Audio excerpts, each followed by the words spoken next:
लेकिन आज की कहानी फैमिली की लिस्ट में से नहीं निकाली है, बल्कि इस कहानी को मैं खुद बहुत वक्त से सुनाना चाहता था, क्योंकि इस कहानी से कहीं ना कहीं थोड़ा बहुत मैं भी जुड़ा हुआ था और रहस्य से लिपटी हुई जो कहानी होती है वो ज़्यादा आकर्षित करती है। ये मैंने देखा है, लगभग 615 कहानी के आसपास सुना चुका हूँ, लेकिन जब भी कोई रहस्यमयी कहानी इस तरह की आती है, ख़ासतौर पे मैंने देखा भूत प्रेत और बाकी चीज़ें, तो बड़े शौक़ से आप लोग सुनते हैं। शायद इंसानी कमज़ोरी भी है कि जो चीज़ें हमें पता नहीं, जो राज बरसों से सदियों से है, उसकी तह तक जाना, उसमें झांकना, उसकी सच्चाई को समझना, ये इंसान की कमज़ोरी होती है। इसलिए ऐसी कहानियाँ ज़्यादा खींचती हैं। तब मुझे एहसास भी नहीं था कि मैं जर्नलिज़म में हूँगा, क्राइम रिपोर्टर बनूँगा, इस तरह बैठकर कभी आप लोगों को कहानी सुनाऊँगा।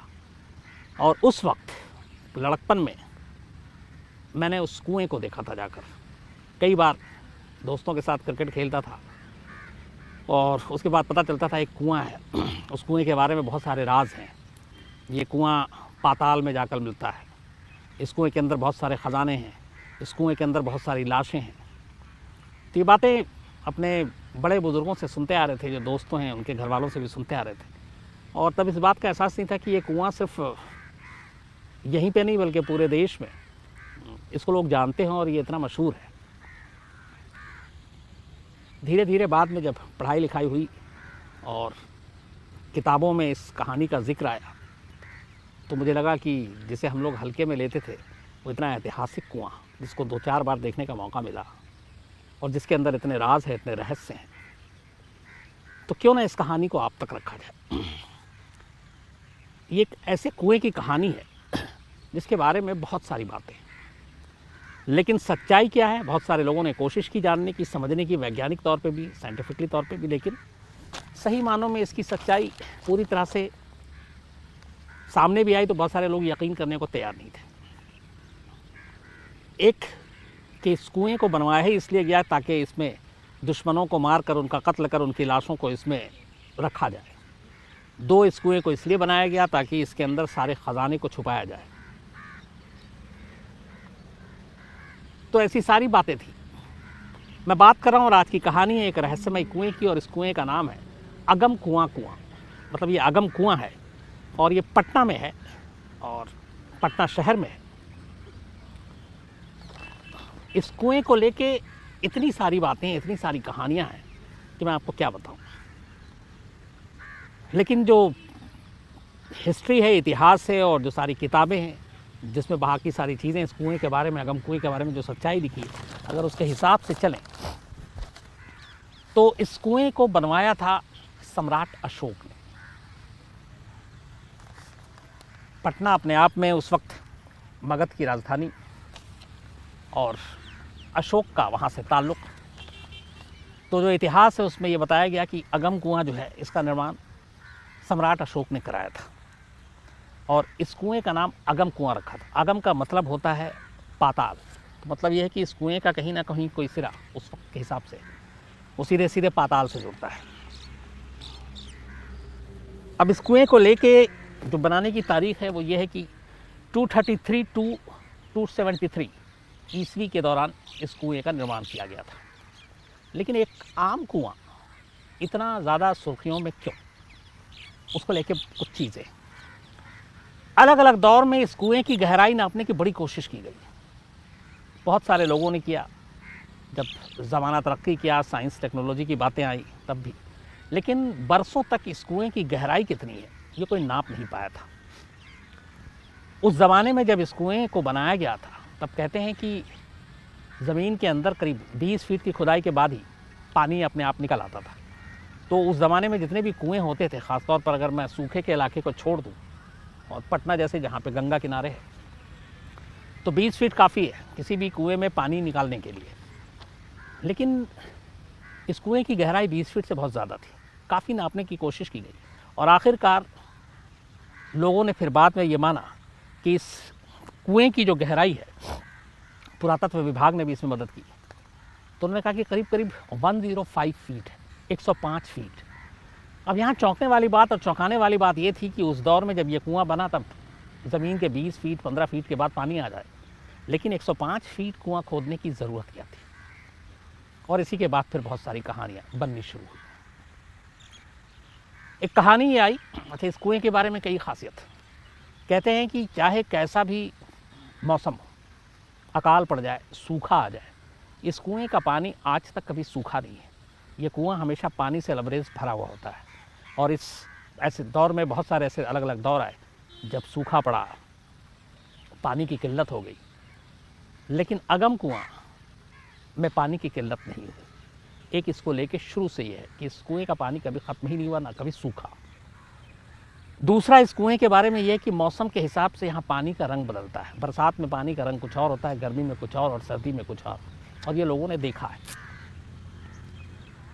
तीसरी बात इस कुएं से जुड़ी हुई यह है कि इस कुएं में जो पानी का लेवल है वो अगर गर्मी में भी उतना ही है तो चाहे फिर बारिश कितनी भी हो, वो अपने पानी के स्तर को मेंटेन करके रखता है। उस लेवल से ज़्यादा ना कभी पानी ज़्यादा होता है और ना कम होता है। और ये एक अजीब सी विचित्र सी बात है कि अगर बरसात हो, कुएं का मुंह खुला हुआ है तो कुआं भर जाना चाहिए, लेकिन ऐसा होता नहीं है। सूखा हो तो पानी का लेवल नीचे चला जाना चाहिए, ऐसा भी नहीं है। और मौसम के हिसाब से पानी का रंग बदलना वो अपने आप में भी एक विचित्र चीज़ है। तो वो ऐसा क्यों है, ये भी लोग नहीं समझ पाए। इस कुएं को लेके जो और भी कुछ चीज़ें हैं वो ये हैं कि असल में इस कुएं को सम्राट अशोक ने इसलिए बनाया था कि जब उन्हें राजा बनना था तो राजा बनने के लिए और कुर्सी पर बैठने के लिए राजा के अपने बहुत सारे जो सामने थे, प्रतिद्वंदी थे, उनको निपटाना ज़रूरी था। तो एक मान्यता ये है कि सम्राट अशोक सम्राट बनने से पहले उन्होंने अपने 99 भाइयों का कत्ल किया और उन 99 भाइयों का कत्ल करने के बाद इसी अगम कुआं के अंदर उनकी लाश को डाल दिया। एक ये सारी चीज़ें बहुत पहले से ये एक चली आ रही है। दूसरी एक ये आ रही है, एक चीनी, जो जब सम्राट अशोक के राज की बात है तो एक चीन के शख्स ने इसके ऊपर काफ़ी रिसर्च किया और उसने लिखा था कि सम्राट अशोक ने अपने दुश्मनों को निपटाने के लिए इस कुएं को बनवाया था और जो भी उनके दुश्मन होते थे उनको मारने के बाद उसकी लाशों को इसी कुएं में डाल दिया जाता था और इसीलिए इस कुएं की गहराई काफ़ी ज़्यादा थी। एक और मान्यता यह है कि दरअसल इस कुएं को, चूँकि सम्राट अशोक के बारे में यह कि वो भारत के महान शासक में से एक हुए और सम्राट अशोक को लेकर कत्ल करवाना और इस तरीके की चीज़ें, बहुत सारे लोग इसका विरोध करते हैं कि वो ऐसे राजा नहीं थे। तो इस मान्यता को वो गलत मानते हैं कि उन्होंने अपने 99 भाई को मारा, उनकी लाशों को इस कुएं में डाला या अपने दुश्मनों को निपटाने के लिए इस कुएं को बनाया। उनका ये था कि असल में इस कुएं का निर्माण सम्राट अशोक ने अपने ख़जाने को छुपाने के लिए किया था दुश्मनों से और इसीलिए इसकी गहराई इतनी ज़्यादा थी। कहते हैं कि इस कुएं के अंदर ऐसे कई और कुएं थे छोटे छोटे और उसी के बीच में एक तहखाना टाइप का था, एक दरवाज़ा टाइप का था जिसके अंदर काफ़ी ख़जाना रखा गया था। ये सारी बातें मान्यता में चली आ रही हैं। 9 इसमें श्रृंखला बंद अलग अलग और छोटे कुएं इस अगम कुएं के अंदर में, और कहते हैं उन 9 छोटे छोटे कुएं के बाद एक तहखाना है, गुप्त तहखाना, जिसके अंदर सम्राट अशोक ने अपना ख़जाना रखा था। और इसी गुप्त सुरंग से एक रास्ता, जो गुप्त तहखाना उससे एक सुरंग है जिसका रास्ता बाहर निकलता है। हालांकि इस बात में कितनी सच्चाई है, क्या हकीकत है, ये राज आज तक दुनिया के सामने नहीं आया।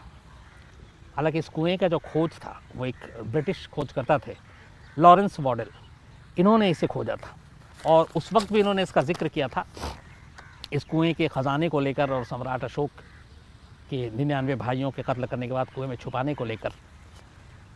उन्होंने ही, इस ब्रिटिश खोजकर्ता ने अपनी बात में इस जब कुएं को खोजा था तब उन्होंने इस बात का भी जिक्र किया था कि जब उन्होंने इस कुएं को खोजा तो उसमें जब बहुत सारे सोने की अशरफियाँ, सिक्के और जवाहरात और कीमती चीज़ मिली थी। और उसकी वजह फिर जो उन्होंने बताया वो ये थी कि ये कुआं इतना मशहूर हो चुका था उस वक्त तक सम्राट अशोक के नाम पर कि अगर कोई भी धनी बिजनेसमैन, जैसे कोई मुस्लिम वहाँ पे अमीर शख्स उस इलाके से गुज़रता था तो उसकी मान्यता थी वो सोने के कुएं के अंदर सोने की अशरफियाँ और बाकी चीज़ें डाल कर जाता था। यहाँ तक कि जो चोर उचक्के डाकू थे वो जब कोई क्राइम करते और उनका कामयाबी से हाथ मार लेते तो उसका एक अंश, एक हिस्सा वो इस कुएं में डाल देते थे नजराना के तौर पर, ताकि उनके ऊपर बला नहीं आएगी। और इसीलिए उस कुएं में वैसे भी बहुत सारे ख़जाने जुड़ते गए थे। हालांकि इस कुएँ के पास एक मूर्ति भी, कई मूर्तियाँ भी उस वक्त पाई गई थी। और बाद में जब धीरे धीरे वक्त बीता तो इसी अगम कुआँ के प्रांगण में एक मंदिर है, शीतला, माँ शीतला का मंदिर।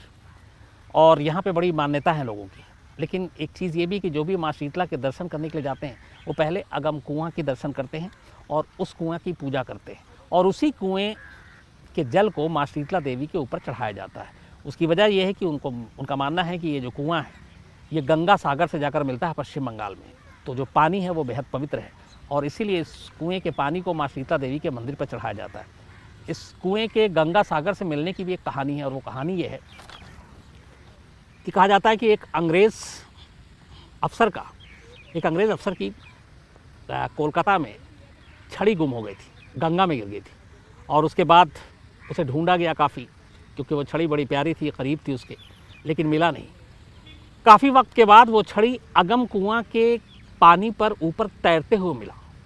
कुछ लोगों की नज़र पड़ी और फिर अंग्रेज़ अफ़सर तक बात गई, उन्होंने उस छड़ी को निकाला और फिर वो छड़ी वापस उस अंग्रेज़ तक कोलकाता पहुंचा, और ये छड़ी आज भी कोलकाता के म्यूज़ियम में रखी हुई है।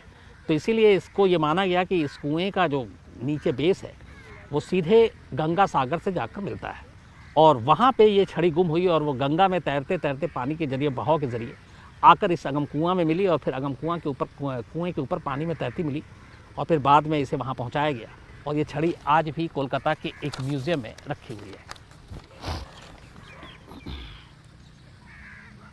अब सवाल यहाँ पे ये होता है कि चलें, उस वक्त बहुत पहले की बात है जब इस कुएँ के बारे में सच्चाई को टटोला गया, ढूंढा गया, नहीं मिला, लेकिन उसके बाद काफ़ी वक्त ने तरक्की की, साइंस ने तरक्की की, फिर इस कुएँ का पूरा राज या इस कुएँ को लेकर जो इतनी सारी कहानियाँ, अगर वो गलत हैं तो उसे गलत क्यों नहीं बताया गया, सही है तो फिर उसके ऊपर मुहर क्यों नहीं लगाया गया।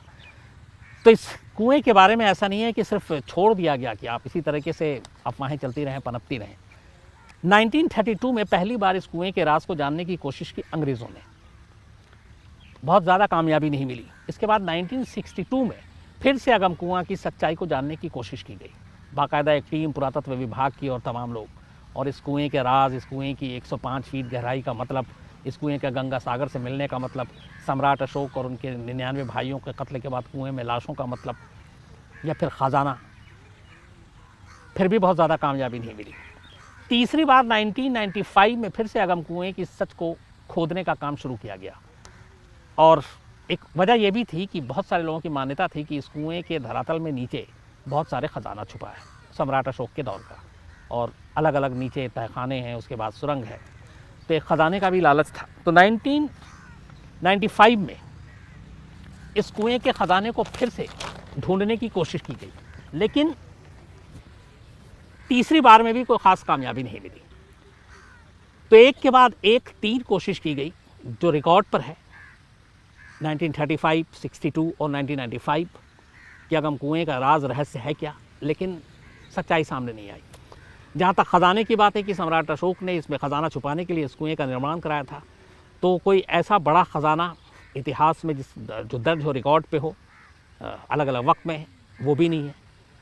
कई लोग ये मानते हैं कि अंग्रेज़ों के ज़माने में शायद या मुग़लों के दौर में इन ख़जाने को धीरे धीरे करके निकाल लिया गया हो, लेकिन उसका भी कोई रिकॉर्ड और पुख्ता सबूत नहीं है। तो ख़जाने के बारे में पुख्ता सबूत नहीं है। 99 भाइयों के कत्ल को करने के लिए इस कुएँ का बनाना, इसके बारे में भी पुख्ता सबूत नहीं है। लेकिन अगम कुआँ की मान्यता अपनी जगह है, जो रहस्य, जो राज है वो आज भी उसी जगह कायम है। ये कुआँ आज भी पटना शहर में है, आज भी लोग इसे देखने आते हैं, आज भी लोग इस कुएँ में बाकायदा इसकी पूजा करते हैं, और जो पुरानी कहानियाँ और रहस्य हैं उसका जिक्र करते हैं। लेकिन अगम कुआँ की असली सच्चाई क्या है, क्या, और 2-3 जो हैरत अंगेज़ चीज़ें हैं कि क्यों जब इस कुएँ का पानी आज तक नहीं सूखा, जबकि पूरे शहर में अगर कई बार सूखा है तो बाकी कुएँ सूख गए, अगम कुआँ नहीं सूखा। क्यों इस पानी का रंग मौसम के हिसाब से बदल जाता है, क्यों इस पानी का लेवल जो है, चाहे बारिश हो चाहे गर्मी हो, लगभग उतना ही होता है, कभी ऊपर नीचे नहीं होता, कभी लबालब नहीं भरता है। और क्यों इस कुएँ की गहराई को नापने में इतनी दिक्कत आई, और क्यों जब पटना जैसे शहर में जहाँ गंगा किनारे है 15-20 फीट पर उस ज़माने में पानी बाहर आ जाता था, 105 फीट गहराई कुएँ की हुई और उसे खोदी गई। तो ये सारे राज, रहस्य, सवाल आज भी अपनी जगह कायम है। अलग अलग वक्त में अलग अलग लोगों ने इसकी जवाब देने की कोशिश की, लेकिन वो जवाब जो संतुष्ट कर दे आज तक नहीं मिला है। तो कभी पटना जाने का मौका मिले तो अगम कुआं ज़रूर देख कर आइए, क्योंकि पूरा इतिहास इसमें सिमटा हुआ है, रहस्य और राज आज भी हैं इस कुएँ को लेकर। तो वहाँ जाने के बाद और भी शायद कोई जानकारी मिले। और अगर आप में लोगों में से क्राइम तक फैमिली के बहुत सारे हमारे पटना के भी मेंबर हैं, फैमिली मेंबर, तो इस सिलसिले में आपके पास और कोई जानकारी हो इससे जुड़ी हुई तो ज़रूर बताइएगा, उसे किसी दिन मैं शामिल करूँगा और आप बताऊँगा। और इसमें कुछ और इन्फॉर्मेशन ऐड करना हो तो वो भी बताइएगा, उसको भी शेयर करेंगे। तो आज इस राज और रहस्य से जुड़ी हुई कहानी में इतना ही।